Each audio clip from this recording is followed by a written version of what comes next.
Fahira Maisa Putri adalah gadis 19 tahun dari desa kecil di Sukorejo, Jawa Tengah. Hidupnya yang sederhana berubah drastis saat ayahnya memaksanya menikah dengan seorang pria parubaya. Teman lama ayahnya yang kaya raya, namun berperangai kasar. Pernikahan itu bukan karena cinta, tapi demi menyelamatkan keluarga Fahira dari lilitan utang. Malam pertama pernikahan menjadi awal dari mimpi buruk yang tak pernah ia bayangkan. Lewat suara hatinya, Fahira mengisahkan luka, ketakutan, dan keberaniannya melawan takdir yang dipaksakan. Di balik penderitaan, ia mulai menemukan kembali cahaya kecil untuk bangkit, bahkan jika dunia seolah telah menutup pintu harapan. Namaku Fahira Maisa Putri. Tapi orang-orang di kampung biasa memanggilku Hira. Usia 19 tahun, baru saja lulus SMA tahun lalu. Aku tinggal di sebuah desa kecil di Sukorejo, Jawa Tengah. Desa yang sunyi, tapi damai. Di pagi hari, suara ayam dan ibu-ibu menyapu halaman jadi lagu alam yang akrab di telinga. Kalau malam, bintang di langit kelihatan lebih jelas dari hati orang-orang yang kadang tak bisa ditebak. Hidupku sederhana, kami tinggal di rumah kayu berdinding papan, beratapkan genteng tua yang sesekali bocor kalau hujan deras. Tapi aku nggak pernah keberatan. Buatku, rumah ini adalah tempat penuh kenangan, terutama saat ibu masih suka membacakan cerita sebelum tidur, dan ayah belum berubah seperti sekarang. Ibu, namanya Bu Murni, seorang wanita tabah, lembut, dan pendiam. Pekerjaannya menjahit baju pesanan tetangga, hasilnya kadang tak seberapa, tapi cukup untuk menambah-nambah belanja dapur. Ayahku, Pak Budi, dulunya sopir truk, tapi sejak kecelakaan 3 tahun lalu, ia berhenti kerja.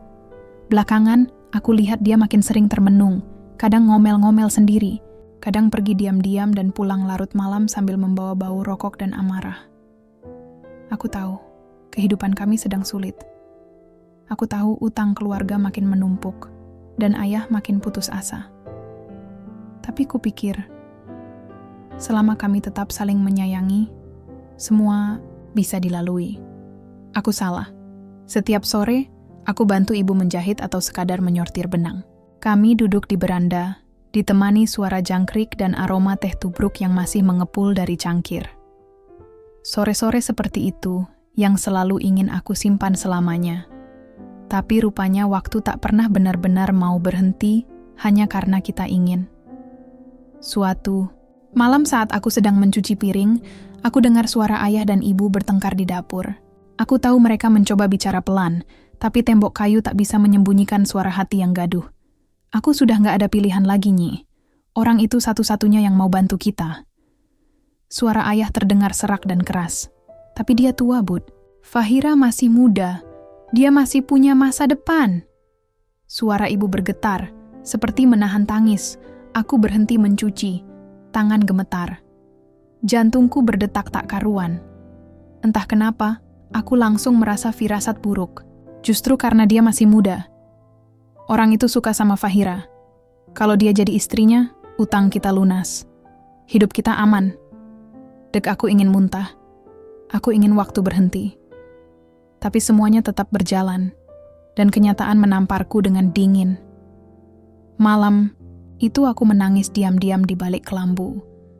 Suara ibu terisak di ruang tengah. Sementara ayah duduk di kursi, menghisap rokoknya seperti tak terjadi apa-apa. Angin malam masuk lewat celah dinding, membuatku menggigil bukan karena dingin, tapi karena ketakutan yang belum sempat kuberi nama. Keesokan harinya, aku mencoba bicara pada ibu. Bu, aku dengar semalam. Apa maksud ayah? Siapa yang mau dijodohin sama aku? Ibu hanya terdiam, matanya sembab. Ia mencoba tersenyum, tapi sudut bibirnya bergetar. Fahira, percayalah, semua ini demi kebaikan kamu juga, katanya lirih. Aku tidak percaya. Aku ingin marah, tapi yang keluar hanya air mata. Bagaimana mungkin ibu yang selalu membela dan melindungiku kini hanya diam? Hari-hari berikutnya jadi kabur. Ayah mendadak sering menerima tamu. Seorang pria tinggi, berjenggot, memakai batik mahal, dan mobil hitam yang parkir di depan rumah. Namanya Pak Rauf. Ia tersenyum saat melihatku, tapi ada sesuatu di matanya yang membuatku merasa seperti binatang yang sedang dipajang. Manis, ya anakmu, Bud, calon istri yang baik, katanya sambil tertawa kecil. Ayah ikut tertawa. Aku ingin menjerit. Aku mulai jarang keluar rumah. Aku malu. Aku bingung harus cerita ke siapa. Sahabatku, Mita, sudah merantau ke kota. Tetangga, mereka hanya tahu gosip, tapi tak pernah benar-benar peduli. Aku berdoa setiap malam, berharap ini cuma mimpi buruk yang akan berlalu. Tapi tanggal pernikahan makin dekat. Gaun sudah dijahit, undangan mulai dibagikan. Dan aku cuma berdiri mematung di tengah badai yang diciptakan oleh orang tuaku sendiri. Aku tidak tahu bagaimana masa depanku nanti. Tapi satu hal yang aku tahu pasti, hidupku yang dulu tenang di Sukorejo, kini tak lagi sama. Hari-hari menjelang pernikahan itu seperti mimpi buruk yang tak kunjung usai. Setiap pagi aku bangun dengan harapan semuanya batal, bahwa ayah berubah pikiran, atau Pak Rauf tiba-tiba menghilang dari muka bumi. Tapi tidak. Yang ada, suara orang membicarakan pesta, tenda, dan catering terus berdengung di telingaku, seperti lebah yang menolak pergi. Aku duduk di kamar, menatap gaun putih yang tergantung di dinding. Gaun itu dijahit oleh ibu. Tangannya yang biasanya halus kini terlihat kaku. Setiap jahitan di gaun itu seperti luka yang ditanamkan pelan-pelan ke dalam hatiku. Gaunnya cantik, Rah, kata ibu suatu malam. Nanti kamu akan kelihatan seperti putri. Aku hanya diam. Aku ingin teriak, ingin memeluk ibu dan memohon agar semua ini dibatalkan. Tapi aku tahu jawabannya tak akan berubah. Ibu hanya menjalankan apa yang diperintahkan ayah. Mungkin ia pun sebenarnya tersiksa, tapi tak mampu melawan. Pak Rauf semakin sering datang ke rumah. Kadang bawa oleh-oleh, kain batik mahal, kosmetik dari kota, bahkan perhiasan kecil. Semua itu diserahkan padaku dengan senyum lebar yang membuat tengkukku dingin. Saya bakal jaga Fahira baik-baik, katanya pada ayah. Saya ngerti dia masih muda, tapi dia bakal bahagia. Saya janji. Janji? Bagaimana seseorang bisa menjanjikan kebahagiaan saat bahkan aku tak diberi kesempatan untuk memilih?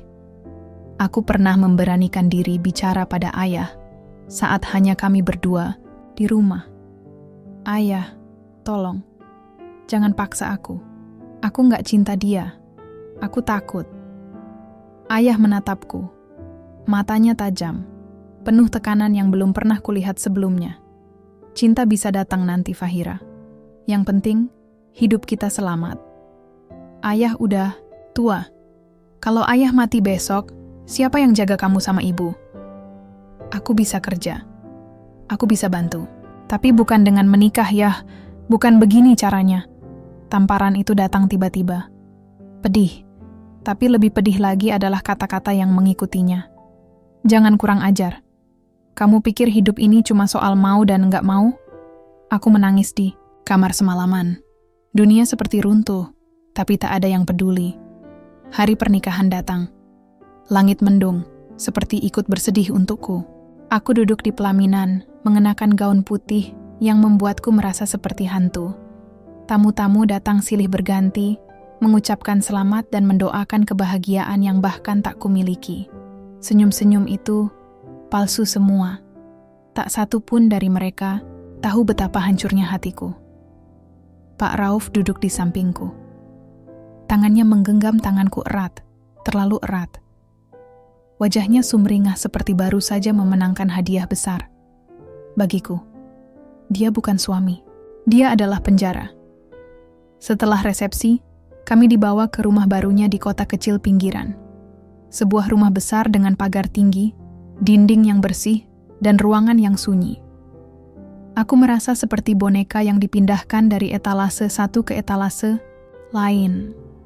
Sore itu, saat semua orang sudah pulang dan hanya kami berdua di rumah, aku duduk di kamar pengantin. Kamar yang terlalu luas, terlalu dingin, terlalu asing. Aku menatap cermin. Wajahku pucat, mataku sembab. Aku tak kenal siapa yang ada di sana. Ketukan di pintu membuatku tersentak. Pak Rauf masuk. Wajahnya berbeda. Senyumnya memudar, digantikan oleh sorot mata tajam yang membuatku mundur setapak. Gak usah tegang gitu, Fahira. Kamu sekarang istriku.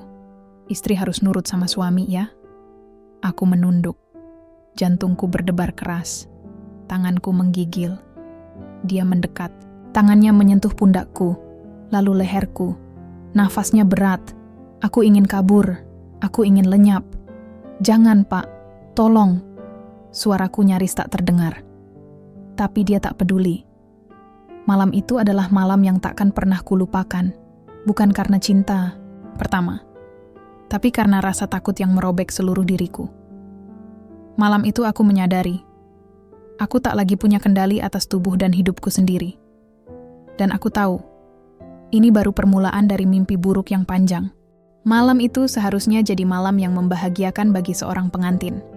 Tapi bagiku, itu adalah malam paling kelam dalam hidupku. Malam di mana aku berhenti menjadi diriku sendiri. Pintu kamar dibuka perlahan. Suara deritnya saja sudah cukup, membuat jantungku berpacu tak karuan. Langkah kaki Pak Rauf terdengar berat, seolah tiap langkahnya adalah ancaman. Aku duduk di pinggir ranjang, memeluk lutut, menunduk, dan menahan air mata yang sudah menggenang sejak tadi. Fahira, suaranya berat dan dalam. Kenapa tegang begitu? Kamu istri saya sekarang. Enggak usah takut, aku menggigit bibir. Ingin menjawab. Ingin bilang kalau aku belum siap. Kalau aku butuh waktu. Tapi mulutku seakan terkunci. Lidahku keluh, dia duduk di sampingku. Tangannya yang besar langsung meraih bahuku. Aku refleks menjauh, tapi dia menahan tanganku dengan cepat. Kamu, jangan bikin saya marah ya, Fahira. Saya udah sabar dari tadi. Suaranya berubah, tak lagi lembut, tak lagi mencoba membujuk. Aku menoleh menatap wajahnya. Mata itu dingin. Bukan mata seorang suami, tapi mata seorang pemangsa. Pak, tolong, saya takut. Bisikku lirih, nyaris tak terdengar. Dia tidak peduli. Ia mulai menarik daster yang kupakai dengan kasar. Aku berontak, mendorong tubuhnya, tapi tenaganya jauh lebih besar. Tangan kirinya mencengkeram lenganku erat, terlalu erat hingga aku yakin kulitku memar. Aku ini suami kamu, Fahira. Kamu wajib layani aku. Kamu pikir aku nikahin kamu buat apa, hah? Aku berteriak. Tapi suaraku hilang di telan tembok. Tak ada yang datang. Tak ada yang menyelamatkan. Tangisku pecah. Aku menggeliat, memohon, menolak. Tapi semua sia-sia. Ia tak mendengar. Atau mungkin memang memilih untuk tidak mendengar. Ia hanya tahu keinginannya. Ia hanya tahu bagaimana memuaskan egonya. Sendiri malam itu tubuhku hancur. Bukan hanya secara fisik tapi juga jiwaku. Ada bagian dalam diriku yang mati. Dilecehkan. Dipaksa. Dihancurkan. Setelah semua berakhir, ia tertidur pulas seperti tak terjadi apa-apa. Tapi aku hanya bisa memeluk lutut di pojok kamar, menggigil dalam diam. Tubuhku sakit, tapi hatiku lebih sakit lagi. Aku merasa kotor, ternoda, tak berguna. Kupandangi langit-langit kamar yang mewah itu, dengan lampu gantung bergaya Eropa dan tirai mahal. Semuanya tampak indah, tapi kosong. Kosong, seperti hatiku sekarang. Aku ingin kabur. Aku ingin pergi. Tapi kemana? Pulang ke rumah? Tidak. Di sanalah semua ini bermula. Rumahku tak lagi jadi tempat aman. Aku merasa sendirian, sepi, seolah semua orang yang kucinta telah mengkhianatiku. Ayah, yang katanya ingin melindungiku, justru menyerahkanku pada pemangsa. Ibu, yang seharusnya jadi pelindungku, hanya menunduk dan menangis dalam diam. Dan aku, hanya gadis bodoh yang tidak punya pilihan. Pagi harinya, tubuhku masih terasa ngilu. Luka yang tertinggal semalam bukan hanya memar di kulit, tapi retakan besar di dalam hati. Pak Rauf menyapaku seperti tak terjadi apa-apa. Pagi, sayang. Sarapan yuk. Ucapnya ringan. Aku hanya diam. Udah mulai terbiasa kan? Nanti juga enak sendiri kok. Gitu loh. Jadi istri tuh memang awalnya harus belajar nurut dulu. Aku ingin muntah mendengarnya. Saat ia pergi ke ruang makan, aku berdiri. Dengan susah payah, kaki masih gemetar. Kupandangi wajahku di cermin. Mataku bengkak, leherku merah, dasterku kusut dan kotor. Siapa aku sekarang? Aku bukan lagi Fahira yang dulu. Bukan gadis ceria yang suka membantu ibu di dapur. Bukan remaja yang punya mimpi kerja di kota dan bahagiakan orang tua. Kini, aku hanya istri dari seorang pria tua yang tak pernah kucintai, yang bahkan tak memperlakukanku seperti manusia. Aku duduk di tepi ranjang dan menangis lagi. Tangisan tanpa suara, dalam diam, dalam gelap. Aku tahu malam itu akan terus menghantuiku. Tapi yang lebih mengerikan, aku tak tahu berapa banyak malam lain yang harus kulalui seperti itu. Dan saat itu aku mulai sadar, jika aku tak menemukan jalan keluar, hidupku akan terus jadi neraka yang menyamar sebagai rumah tangga. Sudah seminggu sejak malam itu, tapi rasa sakitnya belum juga pergi. Luka fisik bisa memudar, tapi luka di dalam hatiku seperti tidak tahu caranya sembuh. Setiap malam, aku masih tidur dengan rasa takut. Dan setiap pagi, aku bangun dengan hati yang berat. Pak Rauf bersikap seperti suami pada umumnya, menyapaku, mengajakku sarapan, bahkan sesekali membawakan oleh-oleh dari luar kota. Tapi semua itu tidak bisa menutupi kenyataan bahwa aku adalah istri karena keterpaksaan, bukan karena cinta. Aku seperti boneka yang dipajang di rumah mewah, dandan, tersenyum, melayani. Tapi di dalam, aku kosong. Kosong dan sepi. Hari ini, aku duduk di teras belakang rumah, di samping kolam ikan. Angin sore bertiup pelan, menggerakkan rambutku yang belum sempat disisir. Mataku menatap air tenang di kolam, tapi pikiranku berkecamuk hebat. Kalau waktu bisa diulang, aku ingin lari jauh, gumamku pelan. Aku mencoba mengingat masa kecilku, waktu aku masih berlarian di sawah, tertawa tanpa beban, main petak umpet dengan teman-teman. Waktu itu hidupku sederhana, tapi bahagia. Tak pernah terpikir sedikit pun bahwa di usia semuda ini, aku akan jadi istri dari pria yang usianya nyaris 2 kali lipat dariku. Pernikahan ini bukan tentang cinta. Ini soal harga diri keluarga. Soal utang yang dibayar dengan tubuhku. Malam itu, aku memberanikan diri menelpon rumah. Suara ibu terdengar di seberang. "Halo, ini kamu, Fahira?" "Iya, Bu." Suaraku berat, tercekat oleh tangis yang kutahan sejak pagi. "Kamu sehat, Nak?" Aku diam. Tak tahu harus jawab apa. Akhirnya hanya berkata lirih, "Aku rindu Ibu." Ibu ikut diam. Lama. Lalu ia bertanya dengan suara pelan, "Pak Rauf baik sama kamu?" Aku nyaris tertawa mendengarnya. Tawa getir yang hanya bisa keluar dari luka yang dalam. "Bu, kenapa waktu itu Ibu nggak belain aku? Kenapa Ibu nggak pernah tanya aku mau atau tidak? Kenapa aku harus jadi yang dikorbankan?" Suasana di seberang sunyi. Lalu terdengar isak tangis ibu. "Maafkan Ibu, Fahira. Ibu nggak kuat lihat rumah kita hampir disita. Waktu itu ayah sakit, kita nggak punya uang. Cuman Pak Rauf yang mau bantu dengan syarat itu." Air mataku menetes. Bukan karena kaget, tapi karena rasa sakit yang semakin dalam. Semua benar. Aku memang hanya dijadikan jalan keluar. Tidak pernah ada ruang untuk menolak. Tidak pernah ada yang bertanya bagaimana perasaanku. "Ayah tahu?" Tanyaku akhirnya. Ibu terdiam. Dia yang menyetujui semuanya. Dan saat itu juga, hatiku seperti remuk. Ayah, orang yang selalu kuanggap sebagai pelindungku, ternyata adalah orang pertama yang menandatangani surat takdirku sendiri. Setelah menutup telepon, aku terduduk lama. Tak tahu harus marah pada siapa. Pada ayah? Pada ibu? Atau pada diriku sendiri yang terlalu lemah? Esok paginya, saat Pak Rauf berangkat kerja, aku berdiri di depan cermin kamar. Ku tatap wajahku sendiri. Mata sayu, pipi tirus, bibir pecah-pecah. Aku nyaris tak mengenali diriku sendiri. Ini bukan aku. Aku bukan gadis ceria yang dulu suka membaca buku sambil minum teh di sore hari. Aku bukan lagi Fahira yang bermimpi, punya toko kue sendiri. Semua impianku terasa jauh sekarang, tertelan oleh kenyataan pahit yang bernama pernikahan. Tapi di sela keputusasaan itu, sebuah pikiran muncul. Aku harus bangkit. Aku tidak tahu bagaimana caranya.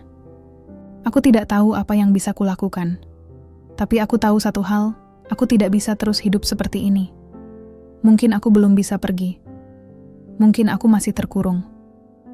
Tapi setidaknya, aku bisa mulai mencari jalan. Sekecil apapun cahaya itu, aku akan mencarinya. Karena jika aku tidak berusaha keluar, maka aku akan tenggelam. Dan aku tidak ingin mati dalam diam. Hari itu, untuk pertama kalinya, aku membuka buku catatanku. Buku kecil dengan sampul biru yang dulu sering kupakai untuk menulis puisi dan cerita. Tulisanku kini goyah, penuh coretan, tapi aku menulis juga. Aku pernah hancur, tapi aku ingin bangkit untuk diriku sendiri. Pagi itu berbeda. Entah kenapa, meski mata masih bengkak dan tubuhku masih terasa lelah, ada sedikit rasa hangat di dada. Mungkin karena semalam aku menulis sesuatu di buku catatanku. Hal kecil, tapi membuatku merasa seperti manusia lagi. Menulis membuatku merasa hidup. Pak Rauf berangkat pagi-pagi sekali. Katanya ada urusan di luar kota selama 3 hari. Saat ku dengar pintu pagar tertutup, rasanya seperti ada beban yang terangkat dari pundak. Rumah ini sunyi, dan untuk pertama kalinya aku merasa aman. Aku duduk di meja makan sambil menatap jendela dapur. Cahaya matahari masuk menembus tirai tipis. Aku mengambil roti, memakannya pelan. Di tengah sepi, aku berbicara dengan diriku sendiri. Aku harus lakukan sesuatu. Aku nggak bisa terus begini. Setelah membereskan rumah, aku naik ke lantai 2, ke ruang kerja Pak Rauf. Biasanya aku dilarang masuk ke ruangan ini, tapi sekarang dia pergi. Tangan dan hatiku gemetar saat memutar gagang pintu. Terbuka. Ruangannya rapi dan dingin. Ada rak-rak penuh buku hukum dan map kerja. Di pojok, kulihat sebuah laci besar, terkunci. Aku mendekat dan menarik-narik gagangnya. Terkunci rapat. Tapi, di atas meja, ada laptop yang menyala dalam mode sleep. Dengan ragu, aku tekan tombol power. Beruntung dia tak pasang password. Desktop terbuka. Banyak dokumen dan file kerja. Aku tak mengerti semua isi file itu, tapi salah satu folder menarik perhatianku. Data pribadi. Saat ku buka, ada banyak foto dan dokumen pribadi, termasuk sebuah file dengan nama kontrak. Perjanjian hutang keluarga Maisa. Jantungku berdebar saat membukanya. Isi dokumen itu adalah perjanjian tertulis, lengkap dengan tanda tangan ayah dan Pak Rauf. Di sana tertulis bahwa seluruh hutang ayah dianggap lunas, asalkan Fahira Maisa Putri bersedia dinikahkan secara sah kepada Rauf Mahendra. Tanganku bergetar, air mataku menetes. Rasanya seperti membaca surat kematianku sendiri. Semua dilegalisasi, semua disetujui. Seolah aku bukan manusia, hanya alat tukar. Kupotret file itu pakai ponsel, lalu menutup laptop perlahan. Aku kembali ke kamar dengan kepala penuh suara-suara. Antara marah, hancur, dan bingung harus apa. Tapi di balik rasa itu, ada satu hal yang mulai tumbuh. Kesadaran bahwa aku tidak gila. Aku bukan istri yang durhaka. Aku adalah korban dari kesepakatan kejam yang menyamar sebagai penyelamat keluarga. Hari berikutnya, aku duduk di taman kecil dekat rumah.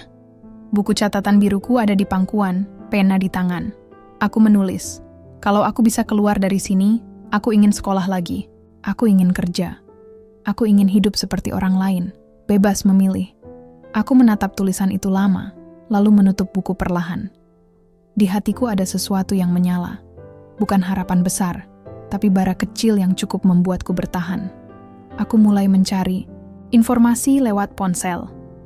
Tentang lembaga bantuan perempuan, tentang pengacara gratis, tentang perlindungan hukum untuk korban KDRT.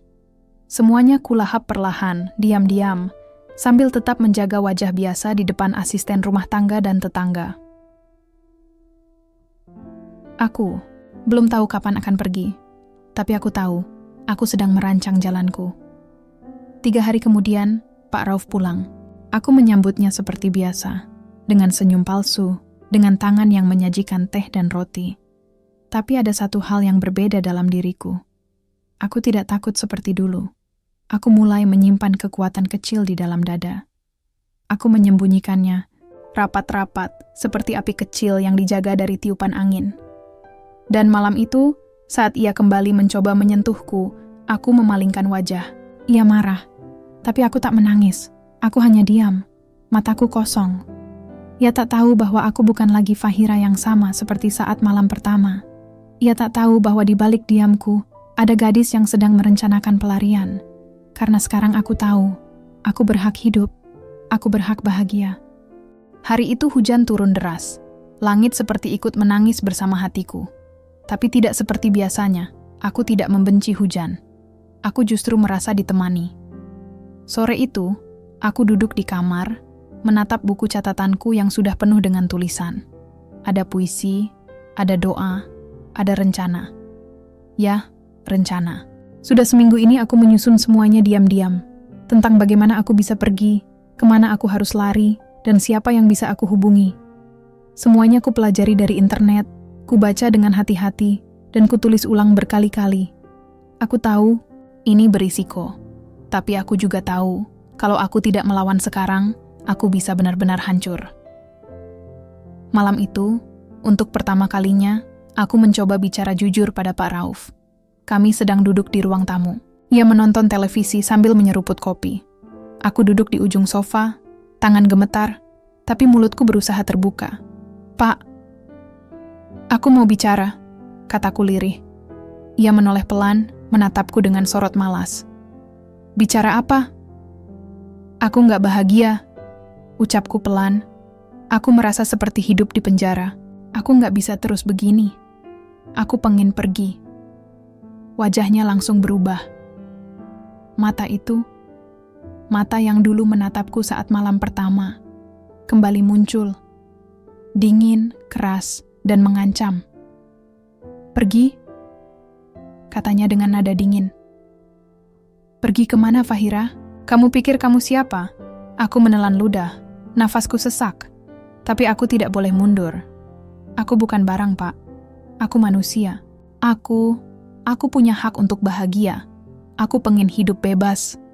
Brak, cangkir kopinya membentur meja. Ia berdiri mendekatiku. "Jadi kamu sudah mulai berani, ya?"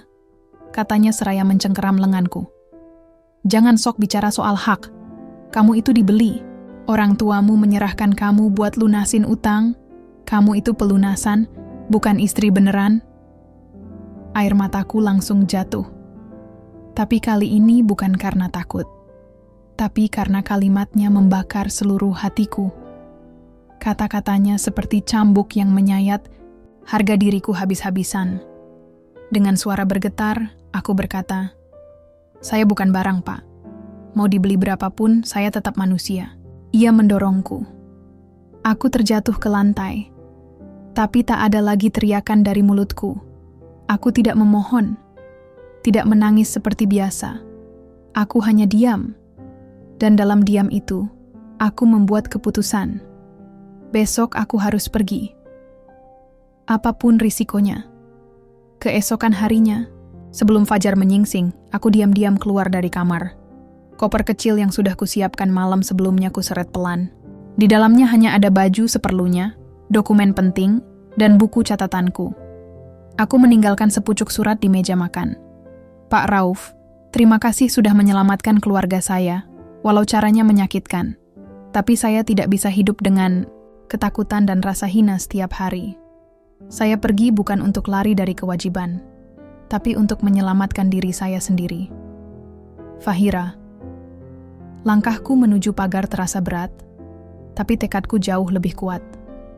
Dunia di luar pagar mungkin kejam, mungkin tak pasti. Tapi dunia di dalam rumah ini jauh lebih gelap dari apapun yang ada di luar sana. Aku berjalan kaki ke jalan utama, lalu memesan ojek online ke alamat yang sudah kutulis di kertas. Sebuah rumah aman milik LSM Perlindungan Perempuan.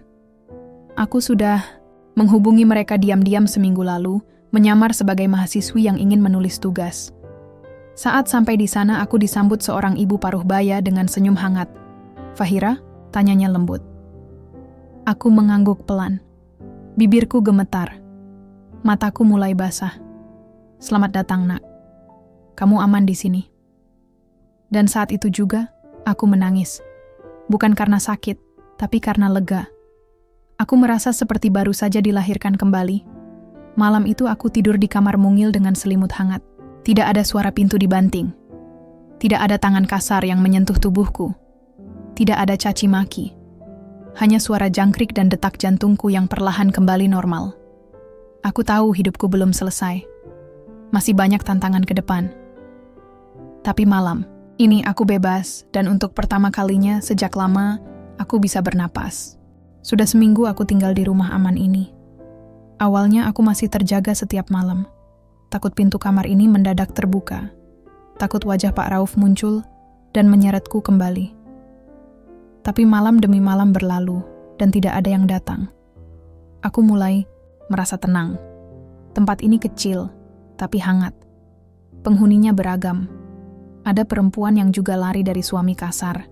Ada remaja yang kabur dari rumah karena pemaksaan menikah. Ada ibu yang disiksa mertuanya. Kami semua punya luka, tapi juga punya semangat untuk sembuh. Namaku di sini bukan Fahira. Mereka memintaku menggunakan nama samaran demi keamanan. Aku pilih nama Rani. Awalnya terasa asing, tapi lama-lama aku merasa Rani adalah sosok baru, versi diriku yang sedang belajar berdiri lagi. Setiap pagi, kami berkumpul di ruang konseling. Duduk melingkar, ditemani Ibu Ningsih, pendamping kami yang selalu bicara lembut, tapi tegas saat dibutuhkan. Hari itu, giliran aku bercerita. Aku, dulu, dinikahkan sama teman ayah. Karena utang, suaraku pelan, tapi semua mendengar. Aku menunduk. Tanganku gemetar, tapi ada kekuatan kecil yang mendorongku untuk lanjut. Malam pertama, aku diperlakukan kayak barang, bukan manusia. Sejak itu, tiap hari rasanya seperti hidup di neraka. Tapi aku nggak bisa cerita ke siapa-siapa. Semua orang bilang aku istri, jadi harus nurut, harus patuh. Padahal aku nggak pernah minta pernikahan itu. Ruangan sunyi. Hanya isakan kecil terdengar. Bukan hanya aku yang menangis. Ternyata luka yang sama bisa dirasakan banyak orang. "Terima kasih sudah cerita, Rani," kata Ibu Ningsih pelan. "Kamu berani, kamu kuat." Aku mengangguk pelan. Untuk pertama kalinya, aku percaya bahwa keberanianku memang nyata. Bukan hanya karena aku kabur, tapi karena aku memilih untuk bicara. Untuk tidak lagi menyembunyikan luka. Siang harinya, aku mulai mengikuti pelatihan menjahit. Di rumah aman ini, semua perempuan diberi kesempatan belajar keterampilan. Ada yang ikut kelas masak, ada yang belajar komputer. Aku pilih menjahit karena ibu dulu sering menjahitkan baju untukku waktu kecil. Tanganku kaku, tapi setiap jahitan membuatku merasa punya kendali lagi atas sesuatu. Ini kecil, tapi nyata. Aku belajar membuat pola, menjahit garis lurus, memasang resleting. Saat guru kami memujiku karena hasil jahitanku rapi, rasanya seperti dunia memelukku. "Kalau kamu terus latihan, kamu bisa buka usaha sendiri nanti," kata Bu Sari, pengajarnya. Aku hanya tersenyum kecil. Dalam hati aku mulai percaya. Mungkin aku memang bisa punya masa depan. Malamnya aku duduk sendirian di teras kecil rumah aman. Buku catatanku masih setia di pangkuan. Aku membuka halaman baru dan menulis. Rani bukan Fahira yang dulu. Rani adalah aku yang sedang belajar mencintai diri sendiri. Luka masih ada, tapi harapan juga tumbuh. Aku tidak tahu akan tinggal di mana atau akan kerja apa. Tapi aku tahu satu hal, aku tidak akan kembali ke masa lalu. Aku berhenti sejenak, lalu menambahkan terima kasih diriku sendiri. Sudah bertahan sejauh ini. Angin malam membelai wajahku. Dingin tapi tidak menggigil. Hening tapi tidak menakutkan. Di rumah aman ini, aku memang belum sampai di garis akhir. Tapi aku sedang melangkah. Dan itu sudah cukup. Karena kadang, harapan tak perlu besar. Cukup sekecil langkah pertama keluar dari pintu gelap menuju cahaya. Dan aku sedang melangkah. Hari ini genap 2 bulan sejak aku melangkah keluar dari rumah itu. 2 bulan sejak aku berkata cukup. 2 bulan sejak aku memilih untuk bertahan demi diriku sendiri. Aku berdiri di depan cermin, memakai blus hasil jahitanku sendiri. Warnanya biru, langit, warna yang dulu ku benci karena terlalu cerah, terlalu optimis. Tapi hari ini, aku memakainya dengan bangga. Karena aku ingin mulai mengenakan warna-warna hidup kembali. Rambutku sekarang lebih pendek, lebih ringan. Seperti beban yang mulai kupangkas satu persatu. Dan di wajahku, meski masih ada bayang-bayang trauma, terselip senyum kecil yang pelan-pelan tumbuh tulus. Aku duduk bersama Bu Ningsih pagi itu, membicarakan rencana ke depan. "Kamu yakin mau keluar dari rumah aman bulan depan?" tanyanya. Pelan, aku mengangguk. "Iya, Bu. Aku sudah dapat tempat tinggal. Teman di pelatihan menjahit ngajak tinggal bareng. Biayanya dibagi 2, dia juga lagi mulai usaha kecil." "Bagus sekali. Tapi jangan ragu minta bantuan kalau kamu butuh. Ya, kami tetap bisa pantau dan bantu kapan saja." Aku menggenggam tangannya, hangat. "Terima kasih, Bu. Kalau bukan karena tempat ini, mungkin aku sudah hilang." Matanya berkaca-kaca. "Kamu tidak hilang, Nak. Kamu hanya tersesat sejenak. Tapi sekarang kamu menemukan jalan pulang ke dirimu sendiri." Sore itu, aku pergi ke taman kecil dekat rumah aman. Duduk di bangku kayu, menatap anak-anak kecil bermain bola sambil tertawa. Di antara mereka, aku melihat seorang gadis kecil, sekitar 7 tahun, berlarian sambil mengibaskan rambutnya yang panjang. Di wajahnya ada cahaya, di matanya ada harapan. Aku tersenyum. Karena aku tahu, anak itu mewakili diriku yang dulu. Aku membuka buku catatanku, dan menulis 1 halaman terakhir. Namaku Fahira Maisa Putri. Dulu aku dipaksa menikah. Aku disakiti, dilecehkan, dianggap tidak berharga. Tapi hari ini aku berdiri. Aku memilih untuk hidup, untuk sembuh, untuk bermimpi. Aku mungkin tidak akan pernah bisa melupakan malam-malam gelap itu. Tapi aku tidak akan membiarkannya membunuh sisa hidupku. Hari ini aku memilih untuk menjadi aku. Bukan istri siapapun, bukan milik siapapun, bukan bayangan masa lalu. Aku adalah aku. Dan itu cukup. Aku menutup buku itu pelan.